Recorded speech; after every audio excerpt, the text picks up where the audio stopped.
In the name of God, most gracious, most merciful, Assalamu alaikum, welcome to Islam.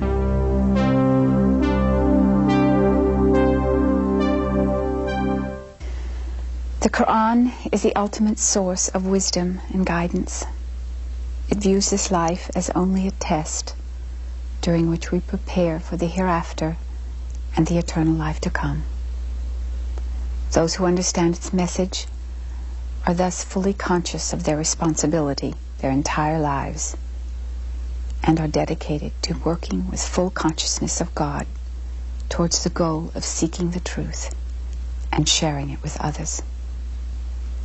Muhammed Asad, who passed away in February of this year, 1992, was a scholar whose life best exemplified this mission. His life, which took him to many distant lands, was dedicated entirely to the service of Islam. He has left for us an outstanding legacy, a remarkable work on Islam, which will continue to help many seekers of truth through generations to come. In 1988, the Islamic Information Service traveled to Spain and was fortunate to get the last television interview of his life. What you're about to see is unedited footage which will give you an insight into this truly great scholar's life. In your book, The Road to Mecca, you discuss the memories of your life and your childhood and then as you journeyed into Islam. For our viewers, could you tell us, where were you born? I was born in a city called Lwów, or Lemberg in German, in the eastern part of Austria, which was then Austria. It is no more now. And I spent my earliest childhood there and later in Vienna until I left Austria as a grown-up young man. Were you a member of a large family, or did you have many brothers and sisters? I had one brother and one sister. Elder brother and younger sister. I was the middle one. And what about your relationship with your father and with your parents? Did your father have an influence on your life? Yes, my father was an outstanding person with many scientific interests. He was himself advocate, but he had a great inclination towards physical sciences, and he had been dreaming in his childhood, in his youth, of becoming a scientist, but that was not possible for economic reasons, and he chose law and became a lawyer. But we had often discussions with him, and he was a man of very liberal views. Although he felt himself as a Jew, he was not so deeply interested in Judaism as such. He had a wider view also. Did your mother have a big influence in your life at all? No, she was extremely kind and loving, but my intellectual stimulation came from my father. Did he have dreams for you, for your future, and what you would do with your life? Yes, he left it to me to choose what I wanted to do, and he was not very happy when I left university after 2 years in order to become a journalist. But still, he accepted it. Where did you attend university? Vienna. In Vienna. Yes. I studied philosophy and history of art and history in general. What made you want to become a journalist?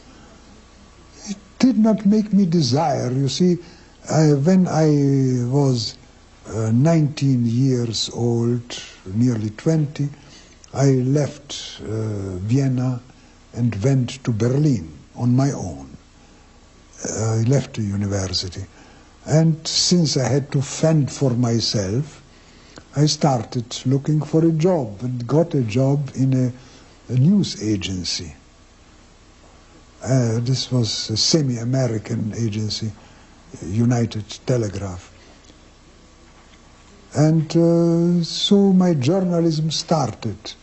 And later on, I was invited by an uncle of mine who was a psychiatrist and living in Jerusalem in charge of a mental hospital.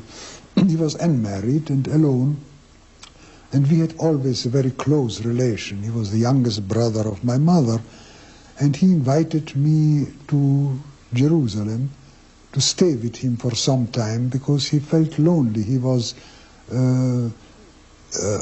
opposed the idea of Zionism, and he was more or less isolated within his community. Well, I went to Jerusalem and stayed with him for some months, and there began my attraction to the Muslim world and through them to Islam. What was your political and philosophical view at the time you came to Jerusalem? My political views were nil. My philosophical views were those of a young, inexperienced man, and I wouldn't like to boast about them today. But I felt from the very first moment that the aim of Jewish colonization of Palestine and doing thereby wrong to the Arabs was immoral. And I became averse to the idea of Zionism from the very first moment of my contact with it. And then I decided to take up my journalistic career, which had just started in Berlin before I left it. I wrote an article, made 10 copies of it, and sent it to 10 newspapers in Europe.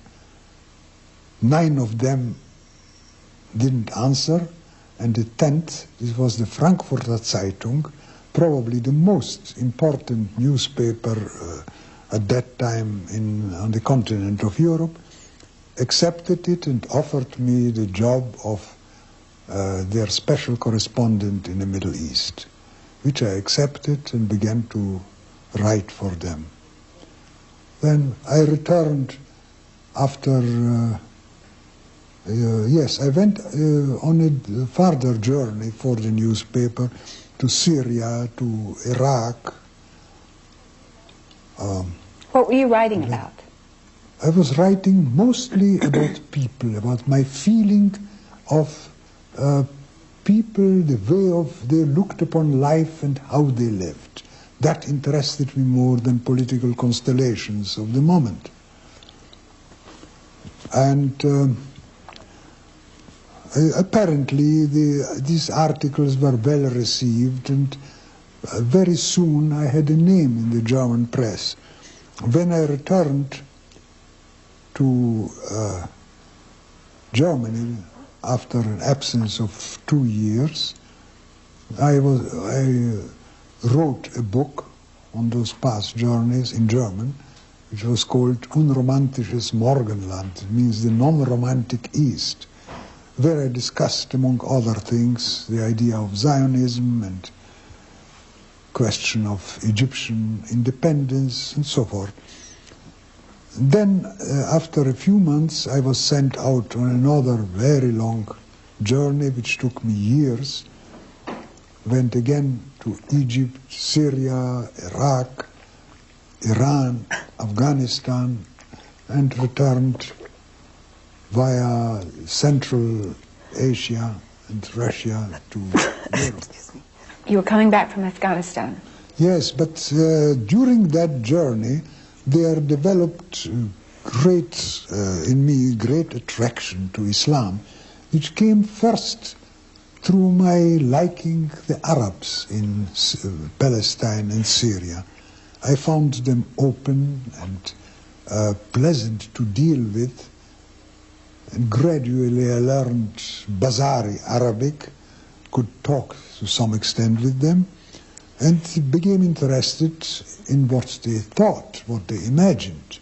And so I came upon Islam and started reading about it, became more and more interested. When you learned Arabic, was it the language of the people first before you learned classic Arabic? Of course. I learned my Arabic in the souk, in the bazaar, just picked up, as most of my languages were. And Then on my second long trip to the Muslim world, I was in Afghanistan, in Herat, western Afghanistan, and I rode in late autumn over the Hindu Kush mountains to Kabul. It was a journey of about 20 or 25 days on horseback, very hard journey. And on one occasion, my horse lost a shoe.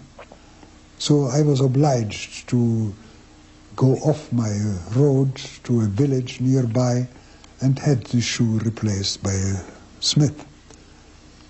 It happened so that the district governor there learned of the visit of a foreigner and invited me to spend the evening and the night in his house.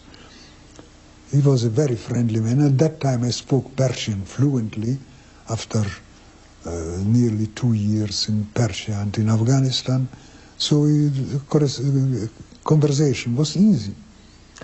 We were sitting after dinner and talking about various things, and naturally we came to talk about Islam.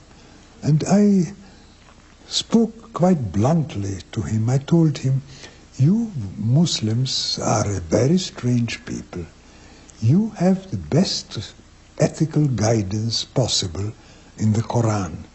You had the best guide in your Prophet Muhammad. How is it that you have abandoned the ways recommended in the Quran and by the Prophet and have fallen into such a decadence? Why are you acting in so many ways against the precepts of the Quran?" And so it went on discussing. At the end he looked at me and he said, "You are a Muslim." I was quite astonished, and I said, "No, it never occurred to me to be a Muslim. I am not." He says, "Oh yes, you are a Muslim, only you don't know it. One day you will come to know it." And these were prophetic words. Later on, when I returned from that journey a few months later, I really became a Muslim. Could you describe for us the actual event of your becoming a Muslim and how that took place? Yes. After my return from my second long journey to the Muslim world, I was living in Berlin and started reading the Quran in translation because my Arabic was still insufficient to read it in its original language.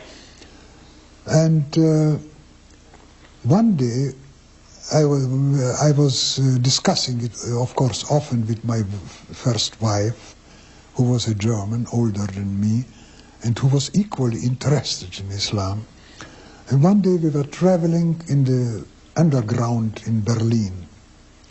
And this was in the year 1926.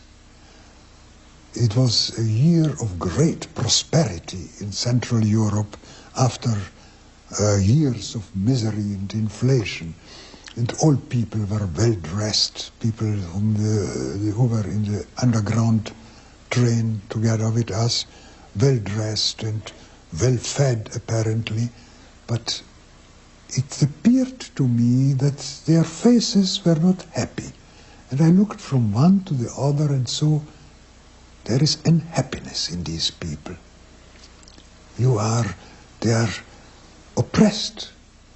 And I turned to my wife, who was, by the way, a painter and accustomed to observe faces, and I said, "What do you think of the faces of these people?" And she said, "They are unhappy." Same impression she had. When I came home, I could not explain to myself why it was, because, as I said, it was a prosperity year in Central Europe. I happened to find an open copy of the German translation of the Quran on my desk, which I had left before going out. And I took it up, and the first which my eye came upon was a surah, Al-Hakum Takathru, which in German is, you are obsessed by, I'm translating this now into English, you are obsessed by striving for more and more until you go down to your graves. Oh, you would, if you would but see it, and again, if you would see, and then you will see one day that you are in hell, and on that day you will be asked, what did you do with the boon of life?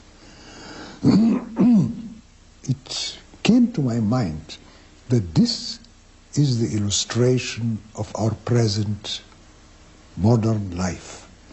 People are unsatisfied, wanting more and more material goods, and are unhappy, and they do not see that they are living in hell now. And God says in this verse, in this surah, one day you will see hell with the eye of certainty, and then you will be asked, what did you do with the boon of life? And I was so struck by it, by this coincidence of finding this surah as an explanation of what I had seen previously in the underground train. I told myself, how is it possible that a man living 1400 years ago had composed a book describing the situation of today, showing us what people feel now? No human being, not the greatest genius, could do such a thing, and especially not an Arab who was unlettered, who did not know anything beyond the confines of the Arab world. No, this book must be inspired, and inspired by whom? It is. Then I became certain that it was a revealed book. Next day I went to the head of the Muslim community in Berlin, whom I had known superficially from before. It was an Indian Muslim gentleman by name of Abdul Jabbar Khairi, and I told him I want to become a Muslim. What shall I do? He said, it's very simple, give me your hand. And I gave him my hand and said, repeat after me, La ilaha illallah Muhammad Rasulullah, which I did. He says, you are a Muslim now. I said, good, accepted. And then he said, wait, your name is Leopold, Leo, lion, lion. In Arabic it is Asad. Let your name be Muhammad Asad. It never occurred to me before to change my name, but since he suggested it, I accepted it. And I said, let it be Muhammad Asad. And so I became Muhammad Asad from that day on. That was in September 1926. Thing that you knew intuitively that an Arab could not have intellectually... An Arab, anybody. Plato, if he had lived at that time, could not have composed a book describing the situation 2,000 years, 1,400 years later. No, not the greatest genius, Arab or non-Arab, could do it himself, by himself.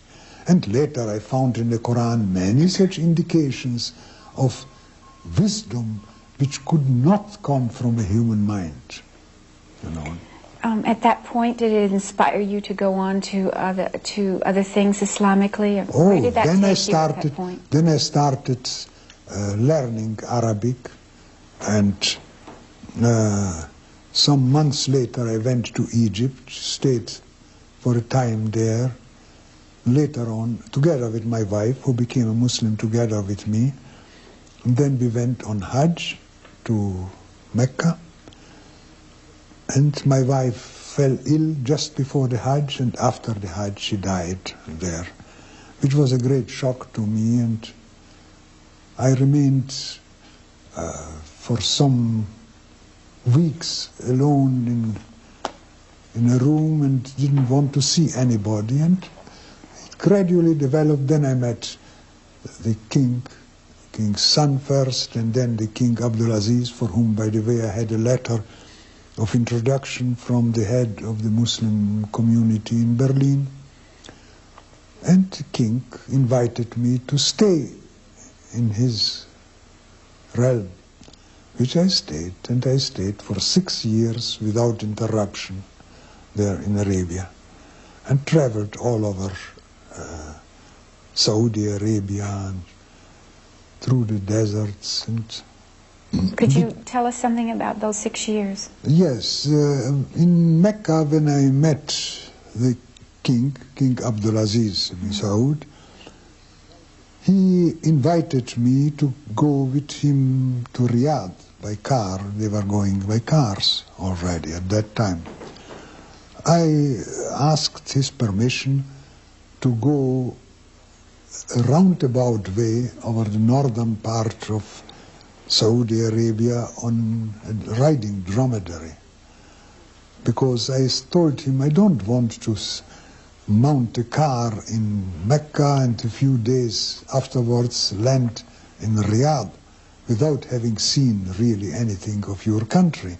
If you allow me, I will travel on camel's back.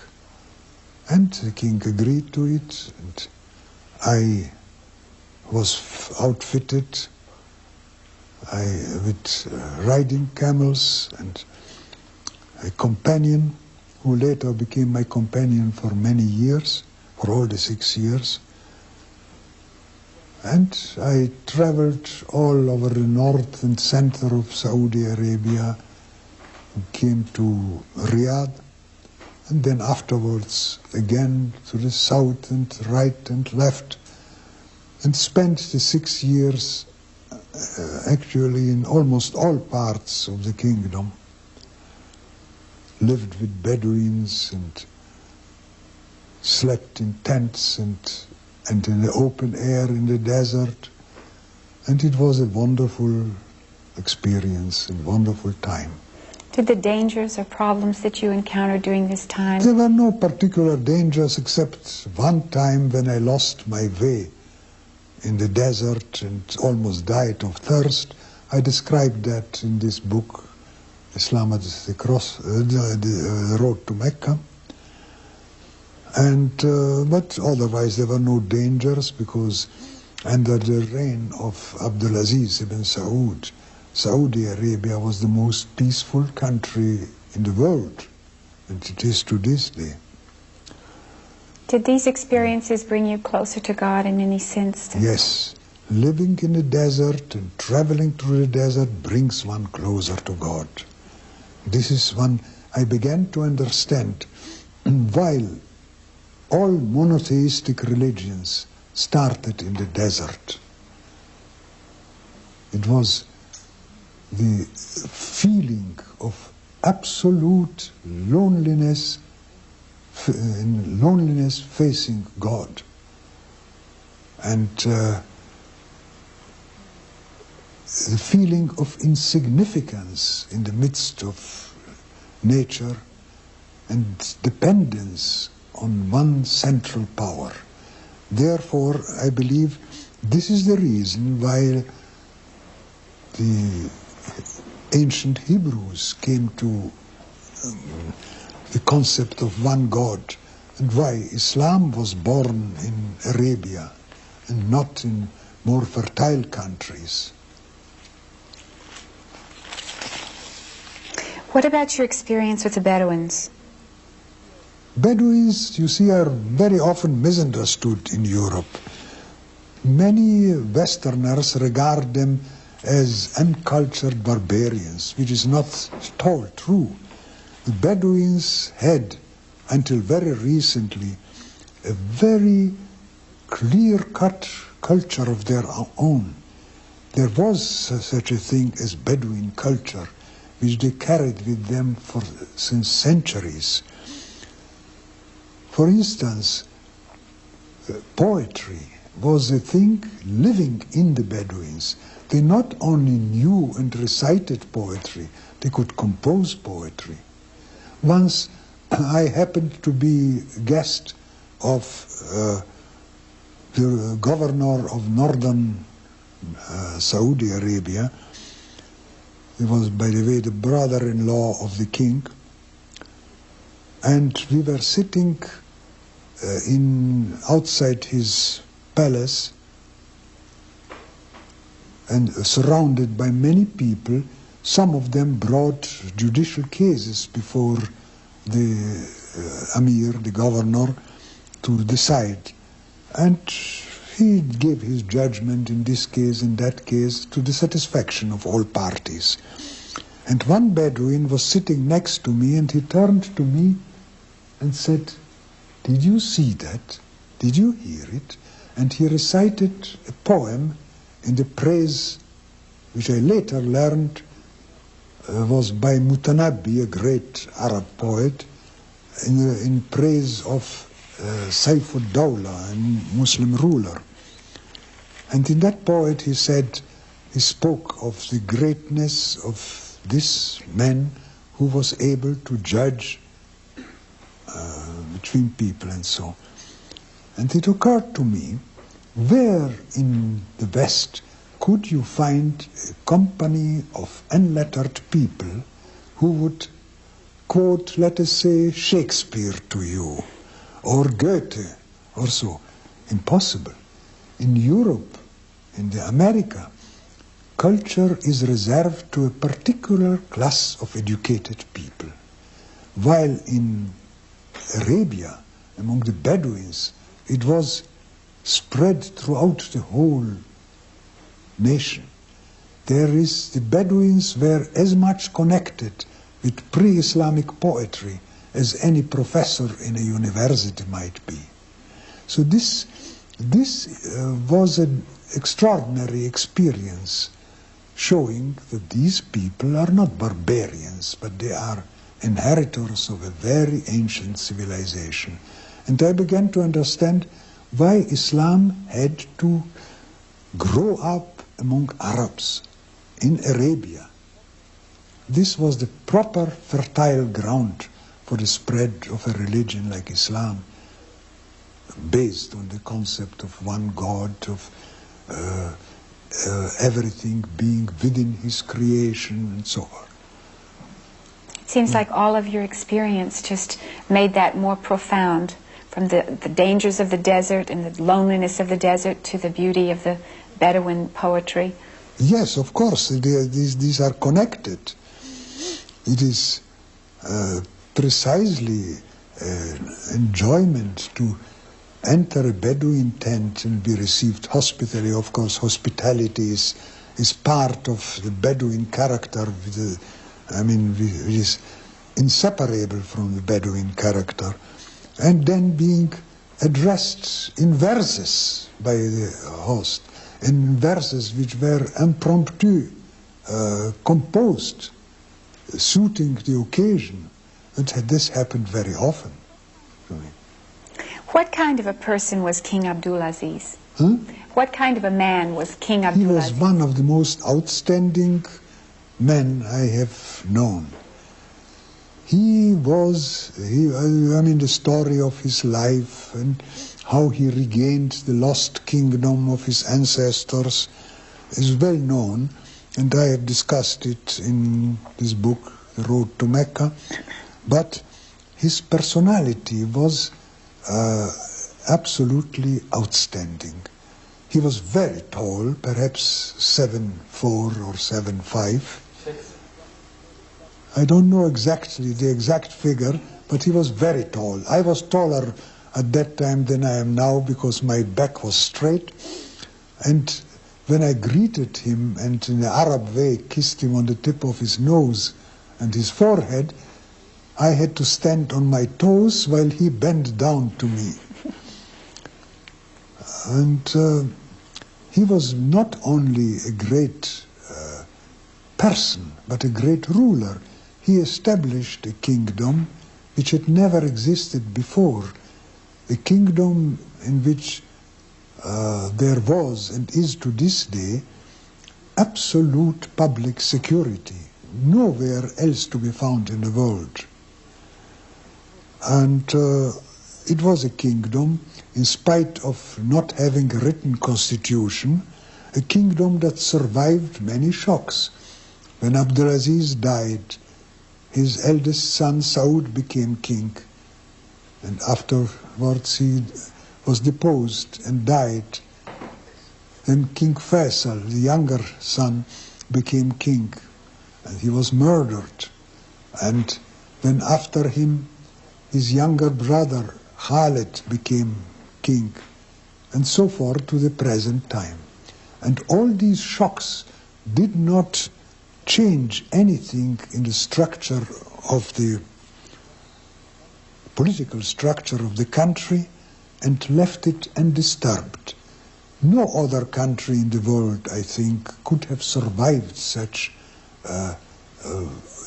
deaths and occurrences without getting out of kilter entirely. What kind of a Muslim was he? Ibn Saud?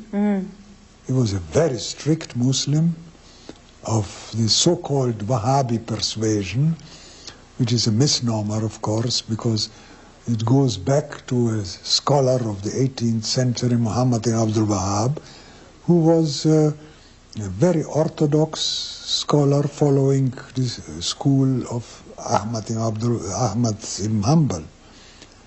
But I mean, Ibn Saud was a very orthodox, strict Muslim, and at the same time he had a very definite sense of humor, which made his behavior not only acceptable but delightful. I remember one day we went out in cars into the desert in Riyadh, and something happened to the engine of the car in which we were traveling. We had to stop, and the driver, who was a Baluchi, many years Ibn Saud's driver, he bent down to look into the engine. And while he bent down, a packet of cigarettes fell from his pocket on the ground. And you must know that in this Wahhabi, so-called Wahhabi persuasion, tobacco is absolutely prohibited. So the men became flustered. The king saw it, and this driver obviously expected an outburst from the king, who was standing next to him. But the king looked at this and then turned away and said, Muhammad Asad, look at those mountains there. You see, this mountain goes like this and this. Change the subject. And the man picked up his cigarettes and hid them in his pocket. And I saw that Ibn Saud had a sense of humor which outweighed his severity and his seriousness very often. And there were many such instances which I experienced. As I said, I spent 6 years with him, not always in his presence, but off and on between my travels in Arabia, and very much. So, and I think it was one of the best periods of my life. What was your experience when you first went to the Kaaba? Difficult to describe. I had a feeling of awe, knowing that it is the centermost point of Islam towards which all Muslims bow down in prayer. And in one corner of the Kaaba is the black stone, which, according to many Europeans, is being worshipped by Muslims, which is of course untrue. This black stone is regarded as the only remnant of the original temple built by Abraham in that place, temple to one God. And it was kissed by the Prophet, and all Muslims who visit Mecca and perform their circumambulation around the Kaaba kiss the stone also. It is not the sign of worship but I gave an explanation of it in this book, The Road to Mecca, which I think is acceptable to all Muslims. The Prophet knew that all people would repeat his actions, especially during worship, in future generations.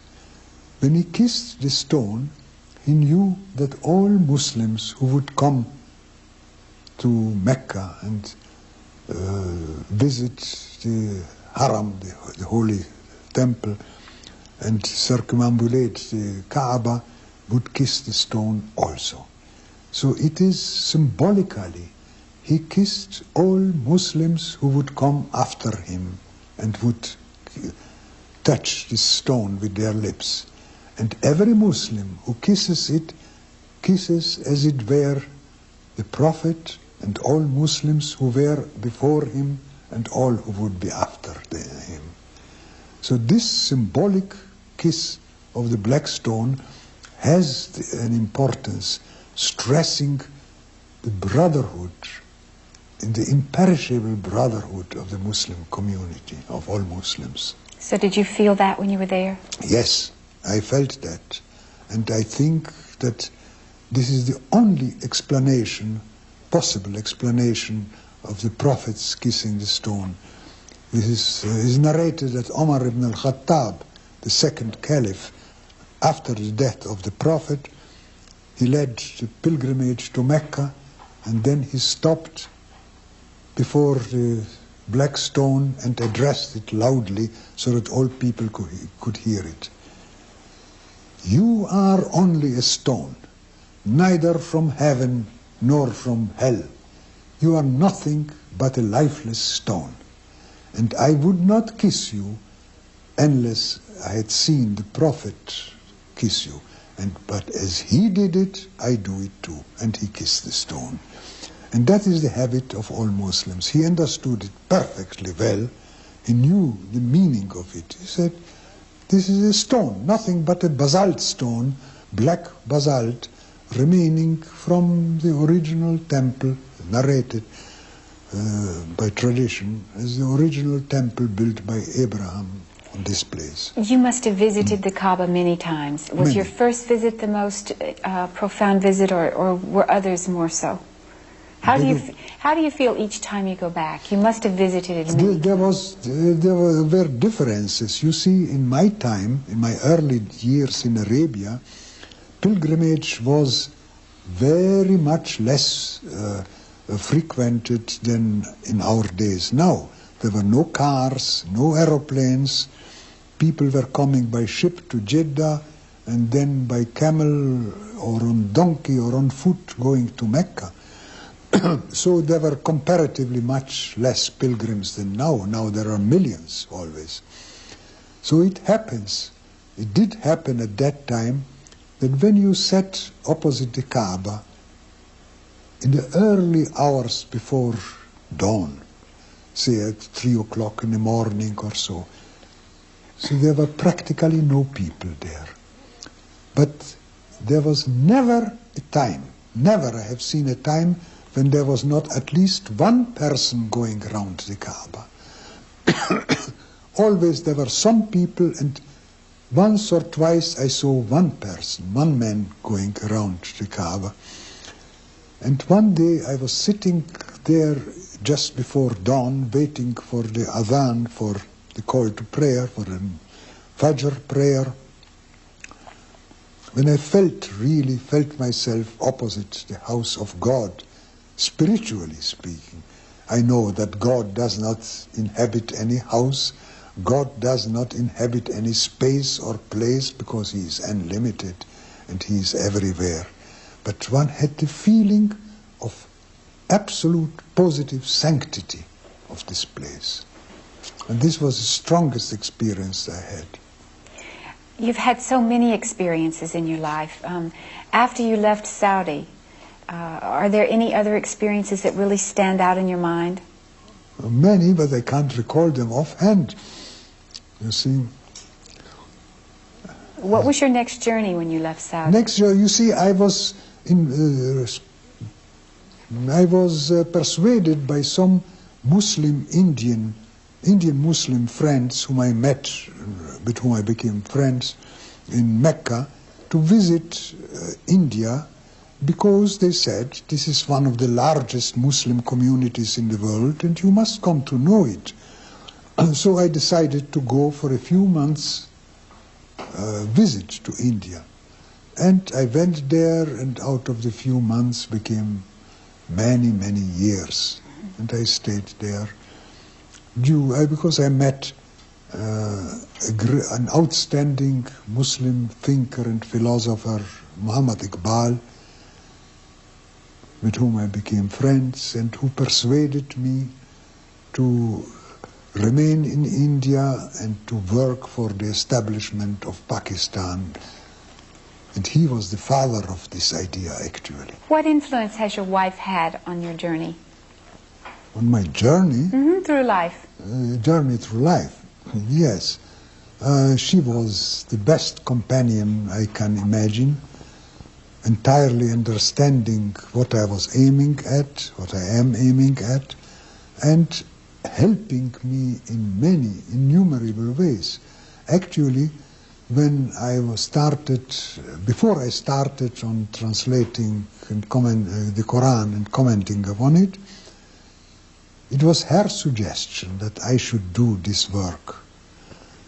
And while I was doing it, we were discussing every verse which I translated. She does not know Arabic enough to read it in original, but we were discussing in a translation and trying to polish it up to the best of our ability, and she was collaborating with me without interruption the whole time. Without her, I would probably never have done this work. So this is one aspect of influence. And in general, I must confess that I am a somewhat lazy person. And many times I wanted to give up a work on which I was engaged, and it was her urging that kept me to continue and continuing it. And I am grateful to her and always will be grateful to her, although she will herself, out of modesty, probably denying what I am saying. But without her, I would not have done a quarter of what I Was she born a Muslim? No. She became a Muslim just a few months before we met in New York. She was reading herself. She was not satisfied with her Catholic background. And from the age of 14, 15, she started reading about various other religions.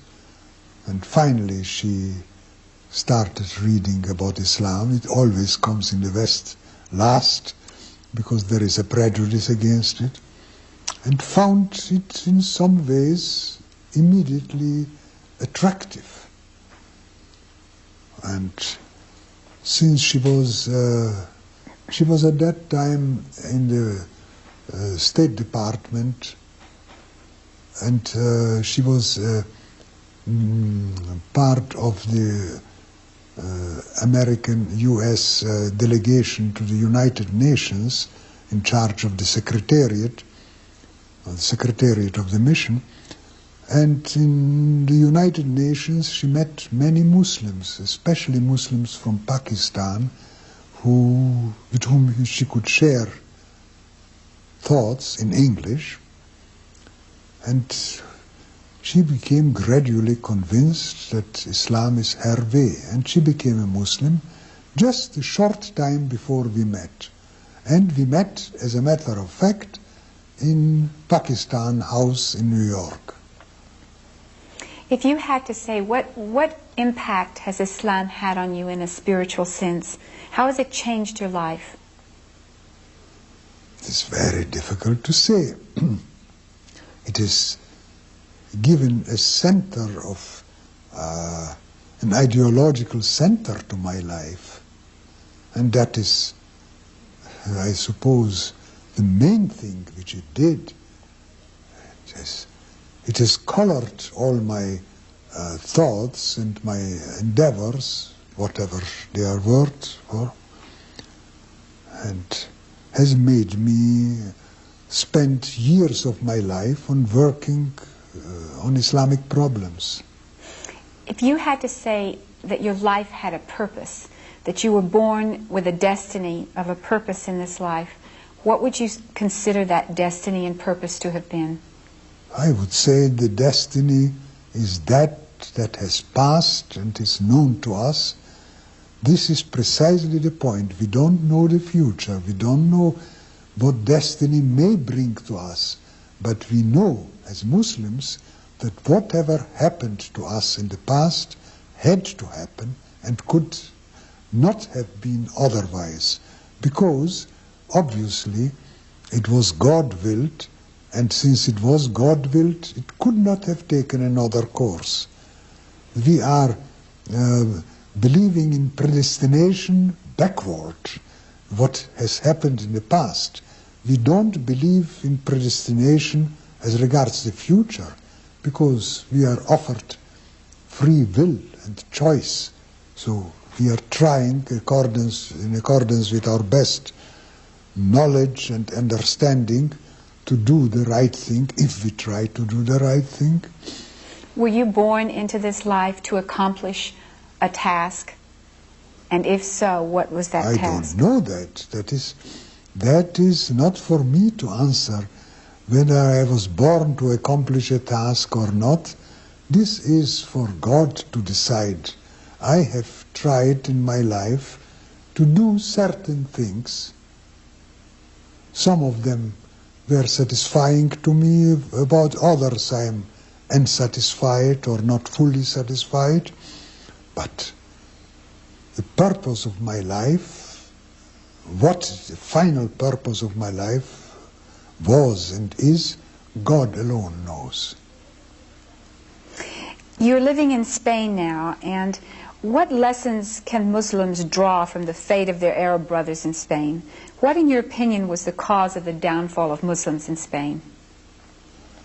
The cause of the downfall was, first of all, the political disunity among the various groupments in Spain, split up into states, the decadence of social life, loss of real Islamic impetus gradually, as in all over the Muslim world, but mainly it was the political disunity and rivalry between the various states or statelets there in Muslim Spain. Had this not been the case, whole Spain would have remained Muslim to this day. So what would your advice be then? What would be your, what can we learn from what happened in Spain as Muslims? As Muslims, we should... I don't think that Spain has a particular lesson which other parts of the Muslim world don't offer, but I believe that, first of all, we should safeguard the consciousness of one Muslim community, brotherhood of Muslims. Secondly, we should try to live up to what Islam teaches us and not be only nominally Muslims. Not think that the observation of a few rituals makes us Muslims alone. We must give our life Islamic contents. And that is different in every person, in every group of persons, in every community, every different part of the world.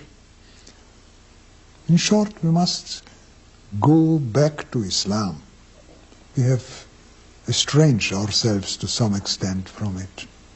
Thank you so much, Mr. Asad, for sharing your life with us in this way. We appreciate this very much, your having us in your home. It was a pleasure for me, and more than a pleasure, a duty which I hope I have absolved in some way.